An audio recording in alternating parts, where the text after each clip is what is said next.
Crops बाउबाली अन्तर्गत अलैँचीभित्र पनि मकै तपाईँको यसरी जय घाँसहरू लाउन सकिन्छ। 1 वर्षीय अलैँची हो गाइस यो चाहिँ। यसलाई पानीको मात्रा कम पुगिरहेछ तर पनि मल प्राङ्गिक मलको मात्राले पनि यो हलक्कै बढिरहेको छ। थोरै व्यावसायिक रूपमा खेती गर्ने यो सोच र अलैँची पकेट क्षेत्र देवै नगरपालिका तिनलाई मान्न सकिन्छ।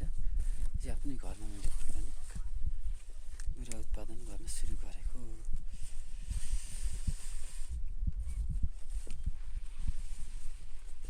यसरी तोरी सुरु लाउँदाखेरि स्वपरागसेचन परागसेचन जस्ता मौरीको लागि पनि उपयुक्त